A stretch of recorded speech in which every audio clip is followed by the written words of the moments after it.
All right, welcome to Frenchie and the Coach. I'm the coach. I'm Paul Monahan. I'm a mental game coach and author of The Most Important Game. That's Frenchie. That's Justin Frenchie. You can call him Frenchie. I do. Frenchie and I, we try and jump into the mental game dynamics that happen out there on the PGA Tour every week and try and make sense of it so you can play better golf. Frenchie, it was Masters week, Masters weekend. Amazing stuff. What do you got? Wow, what have I got? I got tons, man. My brain's been going crazy today, just kind of rethinking about the Masters a little bit. This last week could be one of my favorite weeks of the year. Kind of gets golf season kicked off. Final Four last Monday night. I'm a big basketball fan too. So yeah, just going a lot of ways. Believe it or not, I've been a statistician a little bit today, I've which is heard that. extremely Yeah. unusual for me. I'm not Dove? So you dove into the numbers a I little bit. dove into some numbers, man. Yeah, I was curious yesterday, watching the coverage. I was a little anticlimactic for me, in that it didn't have what felt like Masters, kind of fireworks going on, after the front nine. The front nine had some really cool stuff, Terrell Hatton holing out and some guys doing some cool stuff. And then the back got to the back nine, and it was just like a slog a little bit, unusual. So I'm like, man, what is going on with this? So I just kind of dove in. I was curious. I'm like, is it me or is it the course setup? Or is it Sunday at the Masters for these guys? Besides, Rory trying to win, especially Justin Rose. He's been third 3 times, I think, trying to win his first Masters, and then you throw in just guys that I think were punching out of their weight class a little bit. Cameron Young trying to win. He's after 6, he's up 2 shots. Yeah. And gets to number 7, and I was like, "Man, this dude, he pipes it down the middle on number 7. He's got 112 yards." Somebody on this podcast with me happened to be at the Masters on Saturday. By the way, I wanna hear about that in a minute. So, ah, I got my food list right here. dude, I'm so pumped you I got to got my, go. my Yeah. food journal. I can tell you all about it. Oh, I can't wait. We're gonna do that before we get off here. But, All right. Cam Young's got 112 on number 7. I'm like, "Dude, he's gonna stone this." I was watching with a buddy. I'm like, "He's gonna hit this to 4 feet, make birdie. He is gonna take control of this tournament," and he chunks it in the front bunker on number 7. Yeah. I I didn't I literally looked like he hit behind the golf ball when they slowed it down a little bit, and he is such a good ball striker. So, from a mental standpoint, I'm curious. I wanna hear what you have to say, because it's almost like guys got to that precipice of like, "Okay, I'm gonna step into this ring," and then they looked up and realized the ring they were in, and they were like, "Uh-oh, Yeah. uh-oh, am I in the right spot?" And I'm really, like, curious and we can talk about it in a minute, what you have to say about that, because I went back and looked at just some of the scoring, and when I say it was a little bit like no fireworks, like, there were no birdies, in the top 10 guys, on Sunday on 17 or 18, That's which crazy. which I had I'm like, What in the world?" Because usually, you've got all those highlights of Jack making a putt there. Of course, that's 40 years ago, but on 18, a lot of guys make birdie to win the Masters, and nobody makes one, and then Scotty on 17 on Sunday, if that putt falls on number 17, it turns at the last second. If that thing goes in, I think we have a different outcome than what we had. It's tighter and McIlroy's gotta think differently after his mistake. I mean, you're right. I agree. Yeah, I just so I went, was just looking at all of that. The par 5 scoring for me, I think, is where the fireworks are made. The top 10 guys on the back nine on Sunday were -13. Um, on Saturday, they were -17. So, or pardon me, on Sunday were -17. On Saturday were -13. So they still made some birdies on the back, which I kind of was thinking they didn't, but they did. So I guess maybe it's just the last few holes felt like no one was gonna do anything different, and so it really kinda made for me, like there was just it wasn't a normal Masters, Sunday, if that makes sense. It didn't feel like Yeah. after the front nine, man, after there's a ton going on, you're like, "Oh, man, Rosie's making a run. These guys are getting in position, they're gonna do what they do," and then it's like, well, Rory just has to keep it in front of him for a couple holes, and he's gonna win the Masters, and he didn't even do that. I mean, he hit it on the number 10 fairway off the tee on 18. That is so far right that he was able to hook it back around the trees. Like, to even have an angle to hook it around the trees to get it in the front left bunker, I I don't get it. So I really would like to hear what you think, if that's what you think happened to some of these guys, um, Yeah. over the weekend. Yeah, I think one of the things I began to appreciate, I got a chance to be with some Augusta natives and hang out with Yeah. some, yeah, kinda legacy badge holders, and, they've been around this tournament for so long, and, you hear this stuff, but, like, the things like, "Hey, there's nothing like a Sunday at Augusta," and then there's nothing like, the the tournament starts, The back nine on on the 10th Sunday. hole, yeah, on the Yeah. back on Sunday, right? So, Yeah. I mean, you hear all this stuff, and I have to think, you made a great point. I mean, there was a number of guys, sort of punching above their weight class. I love that you use that term, and it's like Tyrrell Hatton and Russell Henley and guys that ended up, I think, playing great, and certainly Cam Young, um, they I think there's an identity thing that gets a little bit weird, right? So let me talk about this for a second. So on one hand, you got McIlroy and Scheffler. These guys have, like, their identity is, "I'm a Masters winner. I'm a major winner. I'm a multi-major winner. I've done this before. I can do this again. In fact, this is who I am, and this is what I do." A lot of the other guys who were on the leader list, on the top of the leader list, save for, like, say, like a Justin Rose, for example, a lot of those guys, they haven't really been in that space yet. So it's part identity. If you really wanna dive in deep into this, I think Mm. that's part of it. And so it's why it gets harder for them, or it is harder for them.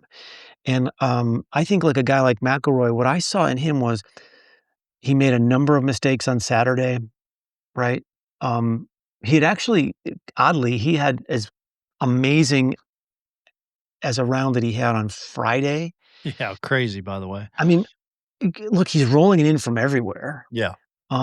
He got away with a few drives that he just got away with Drove them, it terrible, by the way. Terrible. right? He was old, it's like Tiger used to do at the Masters. It's his I know. playground. Drive it all over the lot, make some birdies. No, exactly. And it sounds like I'm kinda like, dissing on Rory McIlroy. That's how good he is. Like, Yeah. he's just that good. He's amazing.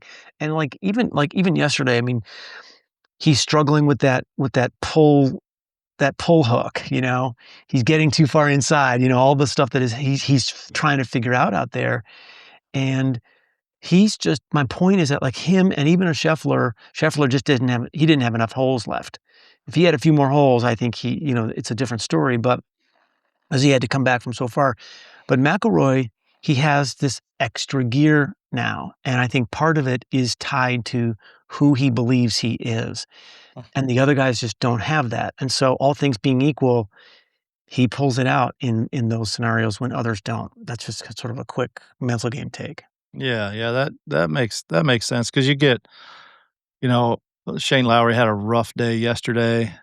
He did the same, I think, last year. I think this tournament, I think for any golfer, anybody who even pegs it up at all, we all look forward to the Masters, and I think those guys are human too and look forward to the exact same thing. Like, their whole life, they've been on the putting green at when the sun's going down and they're going, "Hey, I'm gonna make this putt to win the Masters."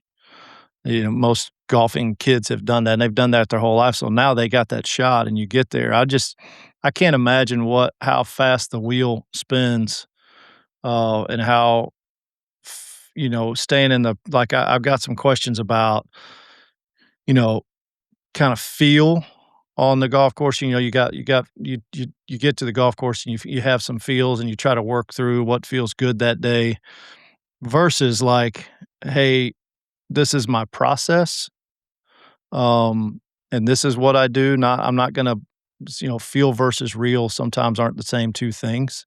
So I Mhm. really am like, for those guys, like, you I could go back and look at a number of shots. 13 on Saturday, watching those guys come in, like, Scotty, had to lay up, and had a 70-yard shot, whatever the number is. I think he wasn't the only one that had shots from across the, just across the Race Creek, and they couldn't get wedges to stop, because that green was so hard, and they're on a little bit of a downslope, it's coming in lower, uh, so just getting, like, the feel versus what's the process that we go through, like, I'm kinda trying to get into a spot in golf where I can trust what I'm doing and trust the process as opposed to being like, "Man, today this feels right, so I'm gonna go with that," if that makes sense. Do you work Mhm. through that with people? Yeah, I think there's this concept of human variability that's very important. It's important to understand from an expectations perspective, and it sort of goes like this. It's like, "Hey, I'm not the same person necessarily today that I was yesterday. Yeah. Do I have pretty close to the same skill set? Of course, right? But it varies. Our feels vary. Um, Maybe I didn't sleep well, and so my cortisol is up, or whatever we have these dynamics that are very real, and they impact our game, and they impact how we score, and they impact how we step into every shot and how we show up each round. And so I think there's there's absolutely variability that is part of a 4-day tournament, a 72-hole tournament, that it's um it's hard to quantify, but it's definitely there. And I think the the guys that have the best processes and just say, "I'm sticking to my process," um, I think those are the guys that I actually. think that's my question is like, Yeah. or what I'd like to kinda get a feel for is that, like, okay, yeah, hey, I might feel like I'm hitting a little bit of a draw today and my hands are my body like Rory on Saturday, his body was Mhm. slowed Yeah. down, so it wasn't moving like he normally does for whatever reason that is, so, his hands kinda took over at the bottom and he's hitting the flip, using his hands a little more, missing some left shots, just hitting it all over the lot. He let everybody back in. If he plays decent on Saturday, then tournament's over. But I think that's what I mean. I think he rediscovered that on the range, it sounds like after the round. It sounds like, yeah. And then hit some of those same shots on Sunday though, where he didn't run away from anyone. Um, he didn't go make 8, 9 birdies like he did on Friday, which was that's 9 birdies at Augusta Nationals on a Friday round I is know. unbelievable. I don't understand how you do that. Yeah, and okay, so here's an example. I'd love to get your take on this. So he's he's on 13, and he hits absolutely a perfect drive on 13. It's really a nice draw, and on 13, it's the shot you want because it's not gonna Yeah, get stuck, a cut is gonna get stuck the on old that pine hill straw or the up you got a the little bit. yeah, Yeah, yeah. right? I think Cam Young was just short of he had a cut on off the tee on 13, and he's just Just not quite in the barely. pine straw, but yeah. Yeah, just barely, yeah. So he hits an amazing shot, and he's probably 40 yards closer, maybe farther than where Young was. Young hits his over the green, Rory hits his in exactly the same space. In other words, he doesn't capitalize on that position. I would love to see how many guys were in that position that Rory was in on 13. Um, a and yet he didn't score, he pars it, Yeah, he made so. par, yeah. Yeah, it's just, uh, it's just funny, like, Justin Rose, when he got in the lead, his interview on Saturday, I don't know if you were there, so you might not have gotten to hear it, but he was just saying they were asking him questions about Sunday, like, "What are you gonna come out and try harder tomorrow? Do you have to do this or that?" And his quote was, "When I play my best golf, I lighten up as opposed to try harder." Yeah, And, he said, "When I try harder, I play worse." And what's funny is obviously, he's saying that, he knows that. And then I think when he got to the back nine on Sunday, he tried harder and didn't get the results that he wanted to get. He had the Masters when he walks off number 10, 11. I know he birdied 9. When he walks off there, he's as good a chance as anybody to win it. So I think that's the Yeah, in what you're talking about process as well as like try versus uh, being in the process and understanding what's happening in your body and that sort of thing. I think that like for me that'd be helpful to is that just part of becomes part of my process that I do. I go through what I wanna do with my shot, but I also just know, "Hey, I'm gonna commit to what I can control right here, and then I can't try any harder than that. I can't control what goes on out there." So I'm just curious if yeah, that's, like, what you would teach, what you would tell people if you're working through a mental game process? yeah, 100%. By the way, I did double check here. Rory did birdie, number 13 Oh, after he all did? on the Yeah. part. Yeah, so he's over the green in 2, Got it he up and chips down? up, and Yeah. he gets up and down, and Cam Young doesn't, by the way. So that was it was kinda pivotal, and I think Rory gets away with one there a little bit, you know? Yeah. Which Well, that green's that's hard all as a part of it. rock, by the way. Yeah, I don't know what you can hold on that green when you can't hold sand wedge, so exactly. But, yeah, I heard the comments from Rose, and I think Rose has matured, like, so amazing over the years, and I think that's one of the keys to him being able to be in contention as one of the absolute old guys out there now, which is kinda he is. crazy, right? I was rooting for him as an old guy. I'm like, "Come on, Yeah, Rosie. Come I on, man, do know. your thing." But, like, he definitely I think he has it right. You can't try harder. Now, if you wanna say that I wanna be very focused versus not focused enough on the process, if you wanna say that and that's trying harder, okay, I get what you mean, but what Rose is literally saying, he's like, "You now have to lean in and put more effort into it." And when you do that, it's probably worse because the thing that comes in that I'm surprised these guys don't talk about it, enough, but it's tension. Mm, And yeah. I think Rory might have had a tension moment at 18 at maybe it was Oh, a at the hit bottom. impulse, Yeah, yeah. there was something there that was way outside, like, my theory is that anytime you see something that's way, way, way outside of their normal flight pattern or dispersion pattern, something happened, and I think You're squeezing the handle a little harder than you normally do. I mean, I've hit that shot, so I know that that feels what that it's a shock to your system, but it also is a squeeze a little bit, and I would agree. I think he probably probably did that at the bottom, all the way through that swing. Because he knows, "Hey, I just gotta make 5, and I'm gonna win the Masters." He knows where he's at. yeah, So, he does. as opposed to just, "I'm gonna hit this thing in the I'm gonna start at the bunker and hit the normal cut that I can hit." So, yeah, I can see where attention it's funny, yeah, you're right. That's not talked about much, by these guys. So, that's pretty cool. I also heard, I wonder if you got to see Raymond Floyd was on, one of the pre-Masters deals when they were doing the interviews, and he got to be on there, and he won the Masters, and that was a really cool interview from him. I don't know if you did. He said he played the course backwards depending on where the pins were. So that he said they tell you where they want you to hit it by where they're putting the flags.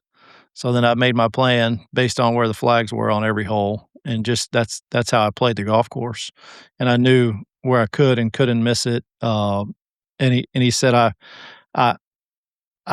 I had to stay in the present, especially here. He says if you'll watch on Sunday, and this is pretty funny. He said if you watch Sunday, the guys that get to thinking about putting one arm in the green jacket aren't the ones that are going to win the green jacket.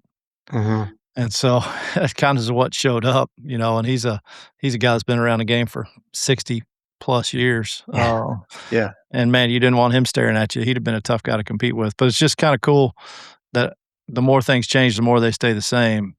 And the more we all still, I feel like I have played golf a long time and I still struggle sometimes with the same stuff that I struggled with 30 Mhm. years ago, just in how I'm thinking and what I can control. Not necessarily what I'm doing with golf shots, but what my brain's doing. So, yeah, The there's work to be done there. Yeah, and, I think that's a great point, and, for the listener, and anybody who loves this game and plays it at a level that, is, say, different than how they play it out there, Yeah, way, right? yeah. Um, there's value in understanding that, uh, the struggle that we experience from time to time, it's partly because of our biology. It's like we're wired this way. Our brains are wired this way. So our brains see threats in a certain way. And like a lot of the work that I do with my clients is just giving them a language and a framework to understand how this thing works and how it's leaning in moments and it's trying to protect us even when it doesn't need to. Yeah.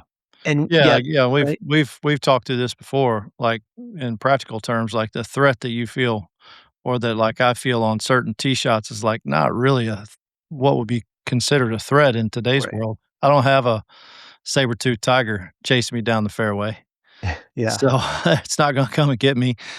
In the threat sense of where our brain says, "Hey, you have a threat, I'm gonna protect you."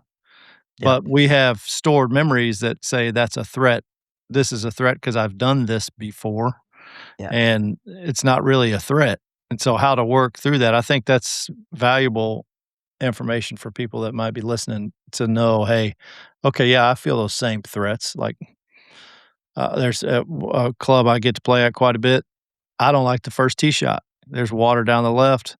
There's junk on the right. I like to draw the golf ball. I stand there and I'm like, "Man," so now I've got what I've gone doing now, which is kinda crazy. I aim it at the fairway bunker on the right, and if I hit it in there, I'm fine because it's only a 9 iron or a wedge from there, and I know I'm Uh-huh. gonna have a good lie. If it turns over a little bit, great, I'm in the fairway, but I've gone to aiming at what I guess I would consider trouble, but it's not really trouble. It's actually a safe spot, so I just Yeah. go to aim at that, and hit it. If it draws, great. If it doesn't, great. Either way, I'm good, and it's just funny Perfect. the threats you're talking about aren't really threats. I'd like working through that, I think, would be helpful for people to understand what you're talking about. Well, yeah, and I think that, um, the threats that come up and that are part of our biology, it's a threat response, in performance psychology terms. When this stuff comes up, like it really shows up as nerves and fear.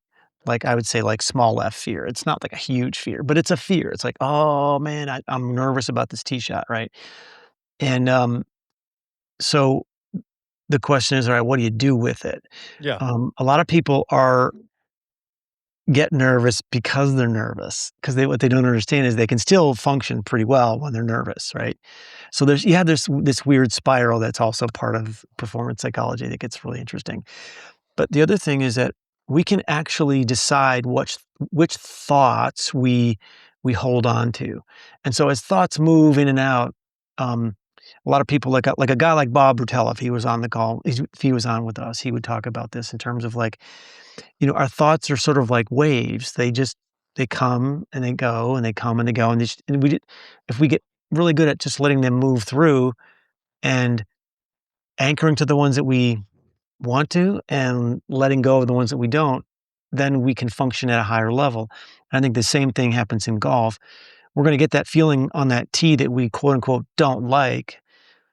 We get that nerves, we get that anxiousness, but we sometimes we hold on tightly to that when we can just let that go and say, "Oh, I know what that is, but I love this. I love this moment. I love this shot, and I'm gonna bomb it down right to that spot right there, and I'm okay with whatever happens." Yeah. Yeah, I like that, kind of just choosing what you grab onto and what you don't. That's good. Yeah, absolutely. Hey, I was gonna tell you one thing.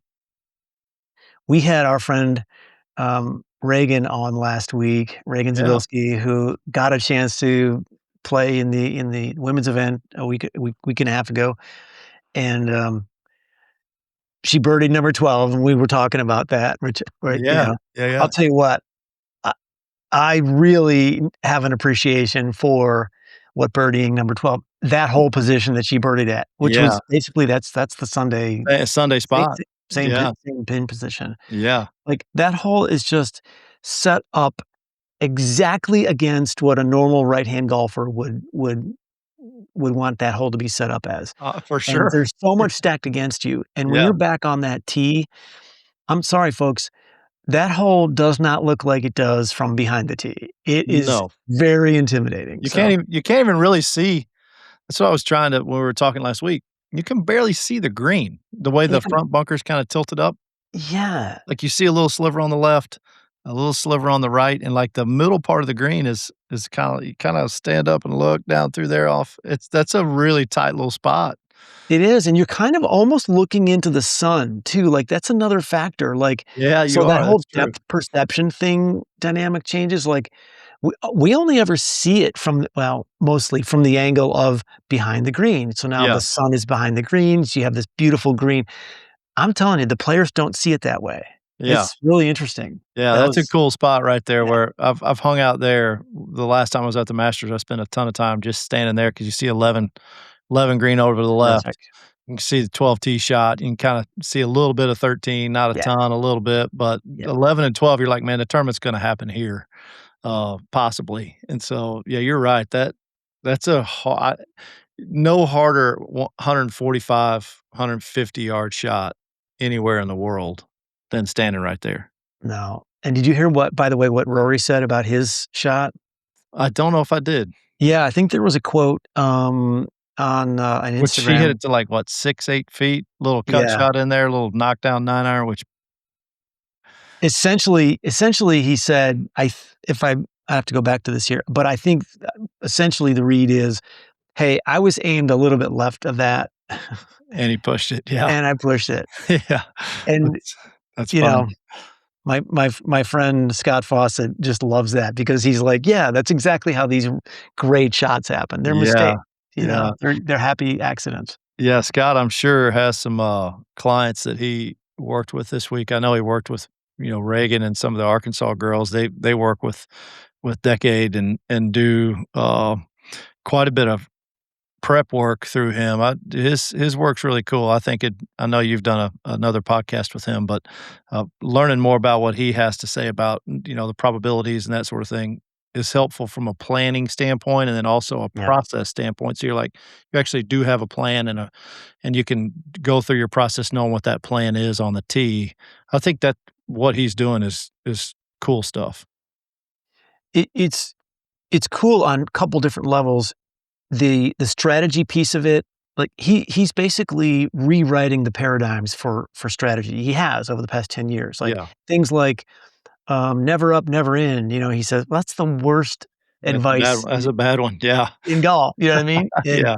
we've heard that for, you know, I was gonna say millennia, but, uh, a long And time. some of us are older than others. It's Oh, okay.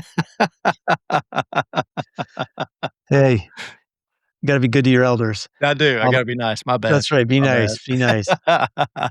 But yeah, and then, like, so that's one level, like, the strategy, just the flat out strategy piece, how to navigate around the course, right? But, the E in decade is for expectations, right? Oh, The is it in really? the in the acronym, absolutely. Okay. And so he talks about the way that this shifts how you see the game and how you expect the game to unfold. And, like, one of the big ones we just talked about, it's like birdies are typically happy accidents, and that's how you should treat them. You can't, to what we were saying earlier, you can't try harder and make more birdies. I mean, you're trying hard enough, Yeah. right? Yeah, the less I try, the more birdies I seem to make. Right? Kinda get in the flow of what you're doing, let your body, your brain knows what's going on. You just gotta put it Exactly. in the right state, so And all of it makes us less tense and less anxious and less frustrated, and so that we're not, breaking our clubs on the second tee yeah, box. I don't know that we got time today, but there's something to go through there, that I'd like to maybe jump into next time on tension and ways to, improve that on the golf course, through some breathing or through, different types of exercises that I know you teach. Yep.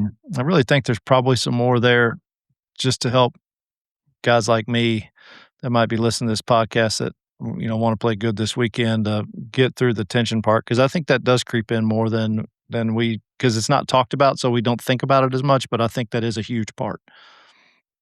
Absolutely, and it comes from a couple of different places, and so we have to as long as we can gain a little awareness about where it could be coming from and how to how do you see it and feel it before it actually shows up and does some damage, I think that's the key. Mm, that's cool. Yeah, and before we get off here today, you do have to run through your food list that you had at the Masters, if you can. Oh, You gotta tell me what all what it right. looked like, All right, we're gonna do the food journal, please. um, and, let me see if I can pull it up here. And you spent $12. The first, like, tranche of, food that I Yeah, bought, I was yeah. like, "Did you get it all?" Because it was, like, $6. I'm I like, It's amazing. It's amazing. You're like, "Really?"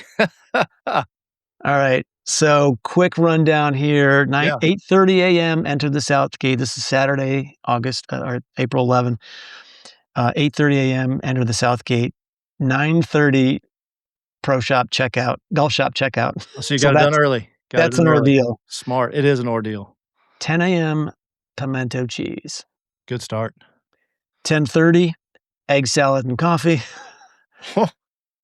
11:45, ice cream Sammy and trail mix with the water. Now at that point, now I'm walking, right? Oh, I yeah, gotta do you've the whole been lap, right? yeah, yeah. Um, 12:15, the Masters Club and an oatmeal cookie. 1:15, I finish the lap. 1:25, I get in the men's room line. 1:28, exit the men's room line. I thought that was impressive. That is impressive. So there's a lot of things about Augusta that they're just Yeah, flat what impressive. they know what they're doing, by the way. They do, they do. 2:05, classic chicken sandwich. I had a lemonade at 4:05 and a water, at 4:30. So, Okay. um Hey, you I got had a moon pretty oh, and I bought a moon pie and brought a moon pie and some cookies and a candy bar and brought them home. I love it. So, hey, what's the egg salad or pimento cheese? Which one's better? Egg salad, that's my jam a little bit. Yeah, The pimento cheese, look, I get it. You gotta have it when you go there yeah. just to Just to say you experience did. it. Yeah, yeah, Um, Note, by the way, to the team, to the culinary team at Augusta, I loved the idea of the peach vanilla or the peach ice cream sandwich. Georgia peach ice cream sandwich is what they call it. yeah. I'm like, "Oh, I'm stepping up for some of that."